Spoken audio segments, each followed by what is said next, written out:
Hey there, cryptid family. If you enjoy the chills, don't forget to like this video, subscribe if you're new, and hit that notification bell if you're not afraid of the whispers. Staff Sergeant James Mercer adjusted his grip on his rifle as he moved through the dense wilderness. The air was thick with the scent of damp earth and pine, a familiar comfort from countless training exercises. The team had spread out in staggered formation, their presence marked only by the occasional crackle of radio chatter and the rustling of movement through underbrush.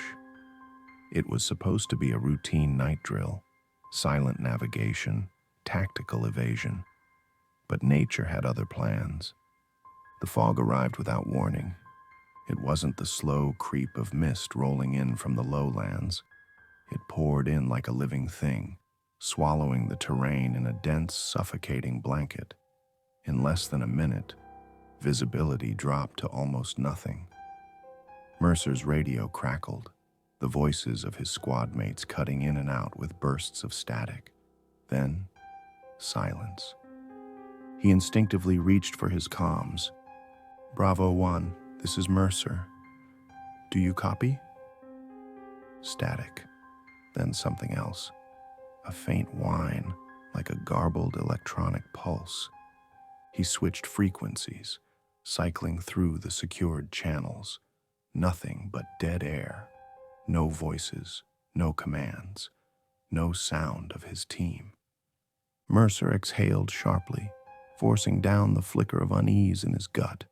The sudden radio failure could be a natural disruption, geographical interference, an issue with the relay. But paired with the unnatural speed of the fog, it left a bad taste in his mouth. The forest had gone quiet. No chirping insects, no rustling leaves. The usual ambient sounds of the night had vanished, as if the world had been placed under a muffling veil. His boots made too much noise against the damp undergrowth. Switching tactics, he moved low and deliberate, keeping his profile minimized. His night vision goggles remained clipped to his vest. Twilight still provided enough ambient light, but the fog distorted everything, turning trees into looming silhouettes, their limbs stretching like skeletal fingers. Mercer pulled out his compass. The needle jittered violently, bouncing between north and east in erratic swings. His GPS flickered, displaying a brief, static-laced screen before shutting off completely. Electromagnetic interference. He tapped the compass casing, but it remained useless. That meant something was nearby, something strong enough to disrupt military-grade equipment. Mercer clenched his jaw. He needed to find higher ground and regroup with the team. If this was part of the exercise, command had gone to extreme lengths to simulate a worst-case scenario. Keeping his rifle at a ready position, he pressed forward, sticking to a path he recognized. At least, he thought he did. The fog warped depth perception, making familiar terrain unfamiliar. Twice, he found himself back at the same fallen log he had passed minutes ago, though he had been walking in a straight line. Then, movement. At the edge of his periphery, just beyond the reach of clear sight, something shifted between the trees. A flicker of motion, too fast. Mercer froze, muscles coiled. He swept the area with his rifle, scanning the darkness beyond the fog. His finger rested lightly on the trigger guard, alert but not panicked. Identify the threat before engaging. Nothing. A trick of the mist? His own nerves getting the better of him? Then he saw them. Footprints. He crouched, running a gloved hand along the indentations in the mud. Fresh, but wrong. They were narrow, unnaturally deep, as if whatever made them carried immense weight, despite the small surface area. The spacing suggested an irregular gait, neither bipedal nor quadrupedal, but something in between. Mercer studied them, brain parsing through possibilities. No hoof marks, No clawed imprints, no human boot pattern. He glanced around again, scanning the fog-choked tree line. His radio whined again, a brief burst of distortion, a sound, low, rhythmic, almost like breathing, a slow, deliberate exhale, not his own. Mercer remained crouched, his pulse ticking higher. He was not alone. He shifted, moving toward a tree for cover, controlling his breathing. His years in special operations had trained him to recognize true silence, the kind that only happened when a predator was near. A dry twig snapped in the distance, not random, deliberate. Something was moving, tracking him. Mercer made a decision. He pressed a hand against his radio, lowering his voice to a whisper. Bravo 1, anyone receiving this. Situation compromised. Unidentified presence in AO. Over. Silence. Then static. A faint, garbled sound that sent ice threading through his spine. Laughter. Distorted, crackling through his comms. Too faint to be sure, too wrong to ignore.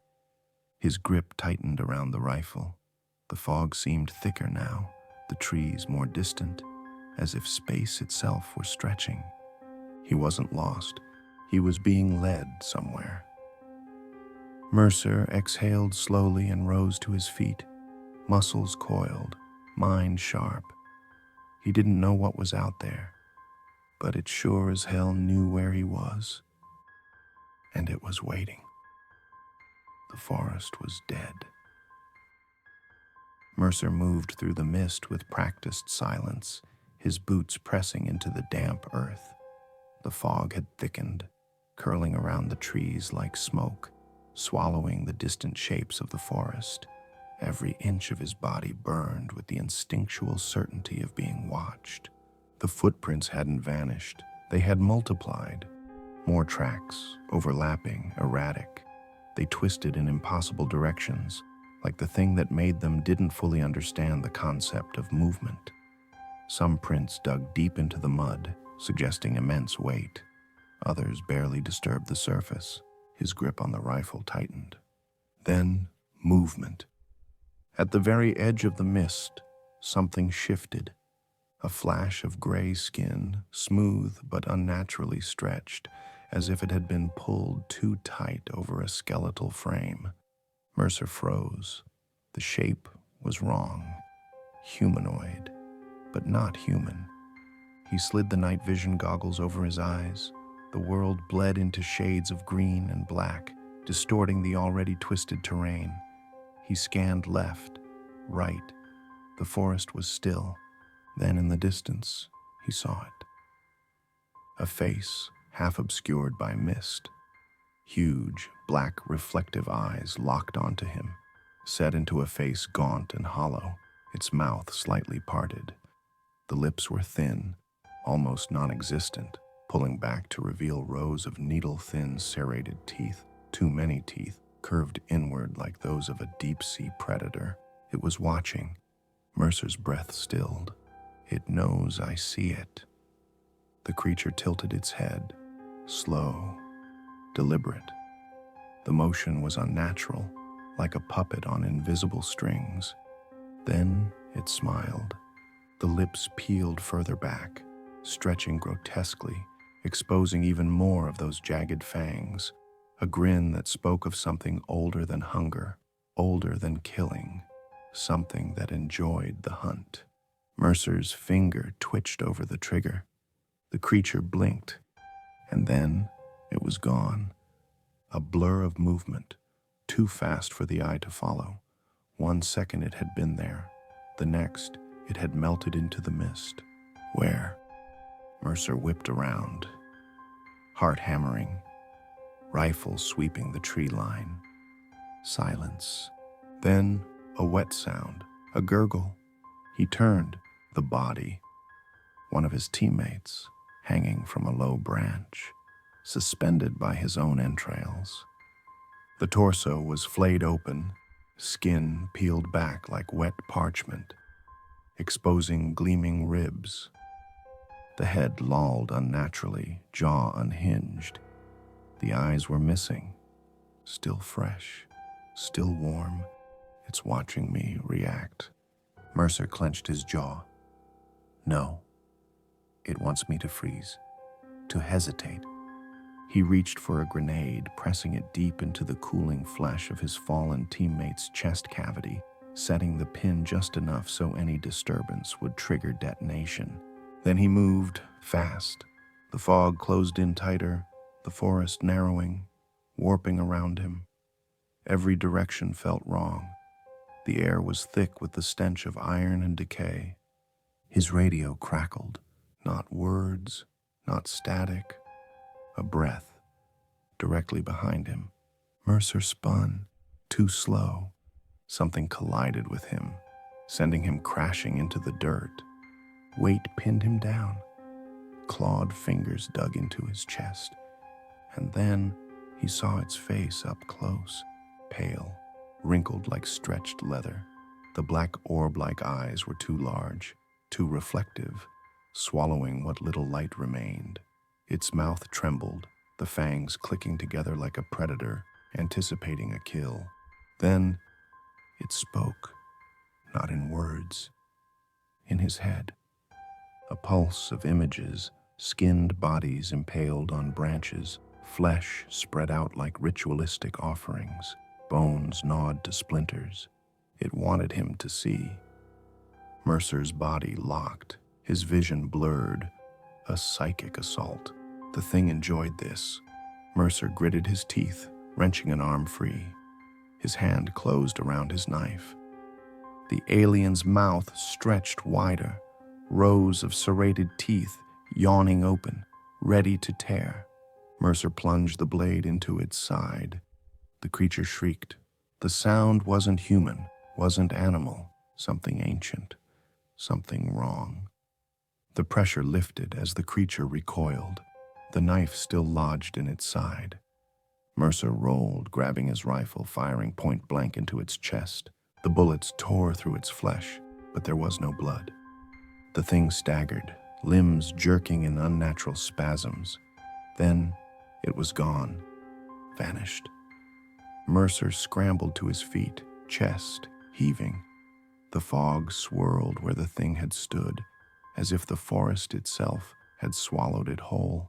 Then, a detonation in the distance, the grenade, a faint, wet rip of flesh and splintering wood. Mercer smirked. That had hit something. He allowed himself one breath of relief. Then, the radio crackled again, the same laughter. But this time, it was closer. Mercer ran.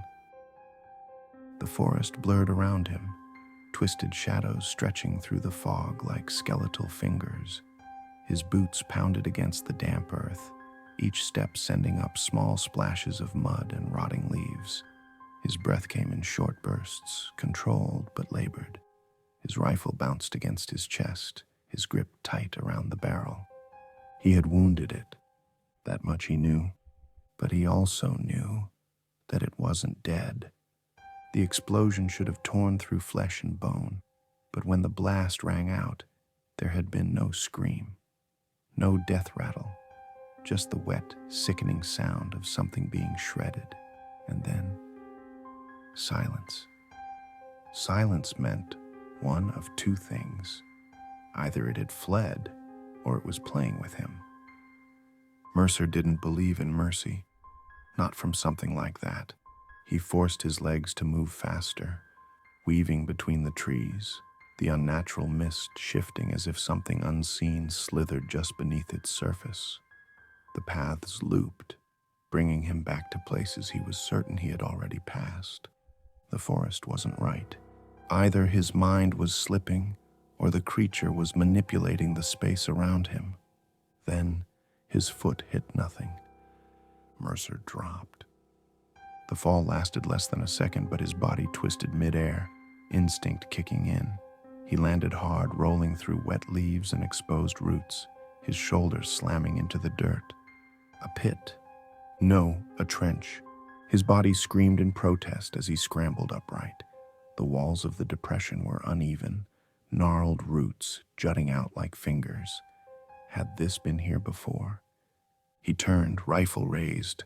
Nothing. Then, from above, the fog moved. Not natural. Something inside it. A shifting, towering silhouette, just barely visible through the haze. It was right above him, watching. Mercer did not move. His breathing slowed. His heart slammed in his chest, but his hands remained steady. A test. If he ran, it would chase. If he stayed too long, it would strike. He needed an opening. Then a whisper, inside his head. "You think you're learning me?" Mercer's muscles locked. His brain screamed at the impossibility of it. The voice was layered, an amalgamation of sounds. Some human, some animal, some wrong. He gritted his teeth. No. The whisper slithered deeper, closer. "I am learning you." Mercer lunged, slamming his shoulder into the embankment, clawing at roots, scrambling for higher ground. The moment he moved, so did it. The fog exploded downward, an unnatural force rushing through the trench like a tidal wave. The shape inside it descended. Mercer rolled aside just as a clawed hand slammed into the dirt where he had been a second before. The impact cracked through the ground like a gunshot. Mercer twisted, raising his rifle. The thing's head snapped toward him. Even through the fog, he saw its eyes, black, reflective voids, absorbing the world around them. Its mouth twitched, the rows of serrated fangs still smeared with blood from its last kill. Then it grinned. Not an animalistic snarl, not a rage-filled screech. A grin, a knowing expression, like it understood him. Mercer fired. The first burst ripped through its shoulder, flesh tearing, but no blood. It didn't recoil. It didn't stagger. It just stared at him. Mercer fired again, this time at its face. The thing vanished before the bullet hit. No sound, no blur of motion, just gone. Mercer bolted. He launched himself out of the trench, hitting the forest floor in a hard roll. The second he landed, he was moving again, rifle tucked against his chest, eyes darting for any sign of movement.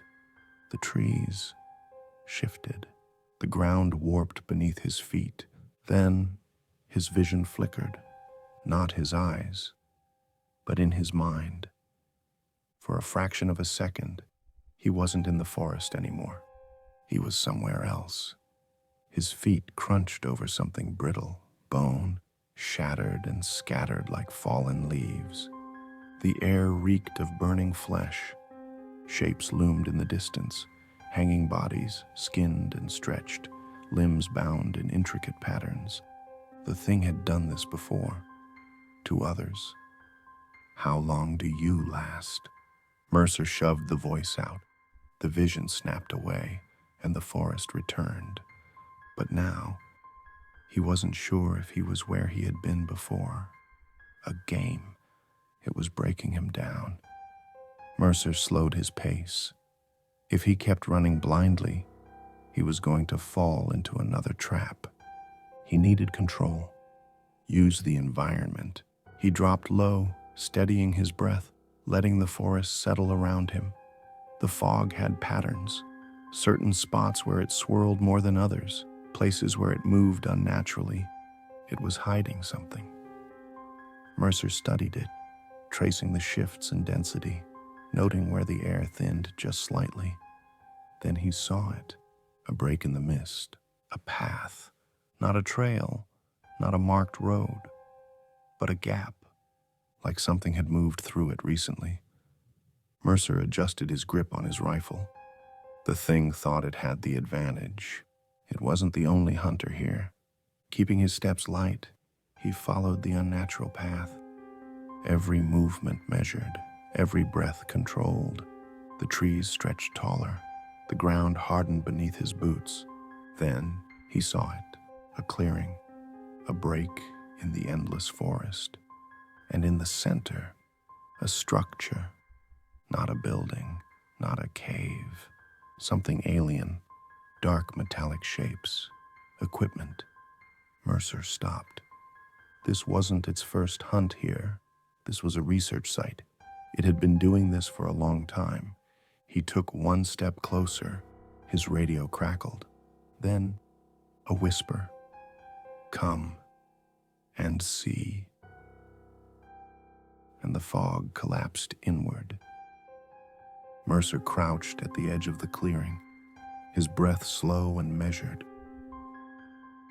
The alien structure loomed ahead, dark, unnatural, wrong. It wasn't a building, it wasn't even built. The surface was organic, like metal fused with something alive, pulsing faintly under the dim glow of the moon. Scattered around it lay remnants. Not human, not entirely. Bones, some cracked open, others peeled clean of flesh, their surfaces etched with deliberate, methodical incisions. A rib cage, split in half and arranged in a spiral. Skulls, some too large, too elongated to be human, piled neatly, stacked like a predator's trophies. Mercer gritted his teeth. This wasn't just a kill site. It was a study, a research ground for whatever this thing was, learning, adapting, refining its methods. And he was the next test. His hands tightened around his rifle. If he was going to survive, he needed to think differently. His military training wasn't enough. This wasn't a battlefield. It was a laboratory. He backed away from the clearing, slipping into the shadows. The fog had thinned here, but only slightly. It wanted him to see this. It wanted him to understand. Mercer slowed his breathing, listening. No wind, no insects, just the faint, rhythmic hum emanating from the alien structure. And something else, a whisper of movement. It was close. Mercer resisted the instinct to run. Running meant playing into its hands. He scanned the trees, following his gut. The creature moved in patterns, testing responses, analyzing behavior. He would do the same. Reaching into his gear, he pulled out a small chem light, cracking it open. Instead of tossing it, he smeared the luminescent liquid across his knife, then dipped 2 fingers in, streaking a thin line along his forearm. Bait. It liked the hunt. He would give it one. Keeping low, Mercer placed the glowing knife on a tree stump and slipped into the undergrowth. He circled wide, positioning himself where he could see without being seen. Now he waited. Seconds stretched into minutes. His muscles burned from stillness. Then, a shadow detached itself from the trees. It moved wrong, not like an animal, not like a man. Its limbs shifted fluidly, its elongated form stretching, unnatural joints flexing as it neared the glowing knife. Its head twitched, studying the faint light. The thing was testing it. Mercer exhaled slowly. It had taken the bait. He raised his rifle. Then the thing turned and looked directly at him. It knew. A blur of movement. Mercer fired. Too late. It was already gone. Leaves exploded from the undergrowth as he threw himself sideways, rolling just as something heavy slammed into the ground where he had been. Close. Too close. He scrambled up, barely dodging, as a clawed hand lashed out, slicing through the air. A blur of gray flesh, black eyes flashing in the dark. Mercer twisted, pivoting on instinct. His blade was already in his hand. He slashed. The knife cut deep into soft muscle, splitting flesh. The creature didn't scream. It clicked. A sharp staccato sound, not pain. Acknowledgement. Then it was on him. Mercer hit the ground hard, his vision flashing white as his back slammed into the dirt. The creature pinned him, its weight immense, crushing the air from his lungs. It could kill him right now, but it didn't. It leaned in and whispered, "Better." Mercer's muscles locked. It wasn't just hunting him. It was pushing him, forcing him to adapt. Learning. Mercer twisted, wrenching his knee upward, a direct hit to its abdomen.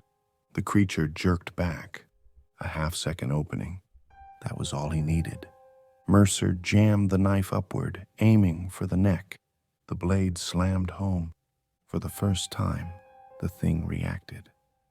A tremor ran through its body, its elongated limbs spasming. Not pain, surprise. Mercer threw his full weight forward, knocking it off balance, rolling free. He didn't stop. A burst of gunfire tore through the trees as he emptied a fresh magazine, bullets slamming into its chest. The thing staggered. It blinked. And then it laughed. Not in his head, out loud, a raw guttural sound that sent a cold blade of fear through Mercer's chest. Then it was gone. Mercer stumbled to a stop, chest heaving. His hands shook, adrenaline flooding his system. His radio crackled. "You change." It was still watching, still studying. Mercer exhaled, forcing himself to think. His weapon had done something. His blade had made it pause. He could use that. Glancing back toward the clearing, he saw the alien structure still pulsing faintly in the dark. If this was its research site, then it had something here worth protecting, something he could use against it. He wiped the blood, its blood, from his knife and started toward the clearing. Mercer's breath came in slow, measured intervals as he advanced toward the alien structure. The clearing around him was eerily silent, the fog retreating as if something had commanded it to stand aside. The alien had been wounded, but not defeated. It was still out there, watching, learning. The rhythmic hum of the structure vibrated through his bones, an unnatural pulse that seemed to resonate inside his skull. He didn't know what was inside, but he knew one thing. If he wanted to end this, he had to go in. His knife was still slick with the creature's black ichor. His rifle was down to its last magazine. One way or another, this was it. No running, no hiding. He stepped forward. The mist thickened. Then movement. The alien emerged from the darkness. It stood at the far end of the clearing, its posture eerily composed, as if it had anticipated this moment all along. Its flesh was torn, wounds leaking thick black fluid, but it didn't seem weakened. If anything, it looked stronger. The thing tilted its head, smiling. Mercer didn't hesitate. He charged. The creature did the same. The world exploded. Gunfire roared as Mercer emptied his magazine. The rounds tore through its body, but it didn't stop. It moved faster, more fluidly, dodging between the muzzle flashes. Then, impact. The force of the collision sent Mercer sprawling, his rifle skidding across the ground. He barely had time to roll before clawed fingers raked through the dirt where his throat had been a second before. He twisted, drawing his knife, slashing up. The blade found flesh. A hiss, not of pain, but acknowledgement. The alien jerked back, its black eyes narrowing, its fanged mouth stretching wider. It was enjoying this. Mercer wiped the sweat from his brow, chest heaving. No more running.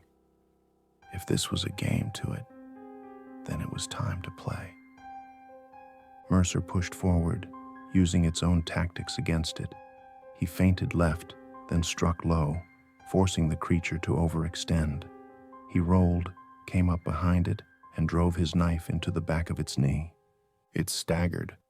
Mercer seized the moment, slamming the heel of his boot into its head, sending it crashing into the dirt. For the first time, it struggled. Mercer pinned it, and that's when he saw them, the eyes watching from the trees. Not just one, not just two, dozens, black, reflective, unblinking. His stomach turned cold. The alien beneath him stopped struggling. Then, it smiled. And the world shattered. The trees vanished. The fog melted away. The ground beneath Mercer's knees transformed into something smooth, metallic, sterile. He blinked, and then he saw the truth. A glass wall, towering, impossibly large, and beyond it, they watched, not just the creature he had fought, dozens, hundreds. They were lined up like observers in a gallery, their black, empty eyes locked onto him with clinical precision. The realization hit like a bullet to the skull. The forest wasn't real. The battle wasn't real. None of it was Earth. He was in a controlled environment, a testing chamber, and he had just given them exactly what they wanted. Mercer slowly rose to his feet, his breath steady despite the horror crawling through his veins. Behind the glass, the creatures did not speak, but he knew. He knew. The hunt wasn't over. It was just beginning. The chamber dimmed, and everything reset.